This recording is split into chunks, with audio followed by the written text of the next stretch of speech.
Baik, Assalamualaikum warahmatullahi wabarakatuh. Saya Andra Fernanda, NIM 2018 04200024 dari kelas A akan mempresentasikan tentang estimasi parameter. Yang pertama, fungsi estimasi statistik inferensial. Yang pertama ada salah satu tugas statistik inferensial adalah membuat kesimpulan inferensi, estimasi, penafsiran, dan generalisasi kepada populasi berdasarkan hasil analisis dari data-data sampel. Penafsiran estimasi yang dibuat haruslah tidak bias. Yang kedua, ada sampel harus representatif. Sampel harus mencerminkan keadaan atau karakteristik populasi. Sampel tidak lain adalah populasi dalam jumlah yang kecil. Statistik inferensial bertugas dan berfungsi untuk menaksir populasi A berdasarkan sampel, misalnya berupa data deskriptif seperti rata-rata hitung, simpangan baku, mode, median, dan lain-lain. Kemudian yang kedua ada kesalahan sampling, dituliskan dengan rumus EI parameter XI. EI adalah kesalahan sampel ke I parameter, rata-rata hitung populasi atau parameter. XI adalah rata-rata sampel ke I. Yang ketiga ada distribusi statistik. Distribusi sampling rata-rata hitung tersebut tentunya juga akan mengikuti asumsi distribusi normal sehingga memiliki karakteristik kurva normal dengan cara perhitungan yang dituliskan seperti berikut.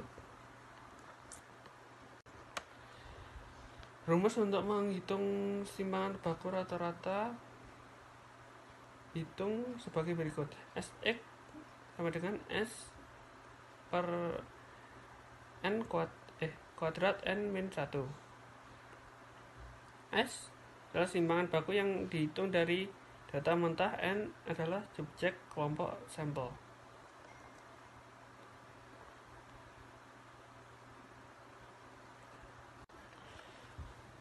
Semakin besar N, akan semakin kecil Sx. Jika N sama dengan jumlah populasi, Sx sama dengan 0.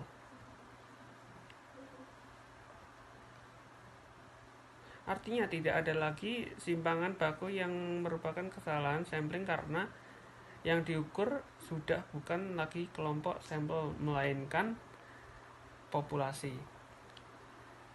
Hasil perhitungan kesalahan sampling atau simpangan baku rata-rata hitung kemudian dipergunakan untuk menaksirkan letak angka rata-rata hitung parametrik. Cara penafsiran letak parameter adalah dengan mempergunakan interval kepercayaan. Interval kepercayaan merupakan rentang bilangan dari angka dan angka tertentu yang di dalamnya diperkirakan terletak kemungkinan bilangan parameter berada.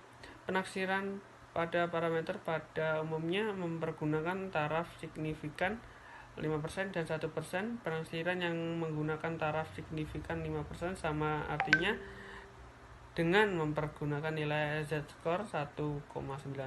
Z-score 1,96 memiliki daerah probabilitas sebanyak 95% dan 0,95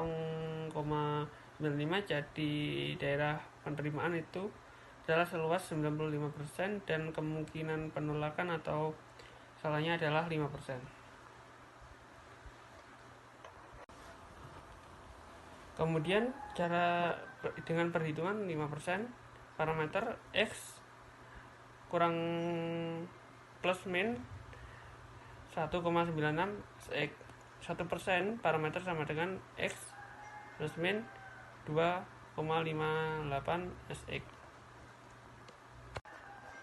Berbagai perhitungan statistik umumnya dilakukan berdasarkan data dari sampel. Kemudian dilakukan estimasi terhadap populasi Hasil perhitungan statistik itu kemudian digeneralisasikan kepada populasi.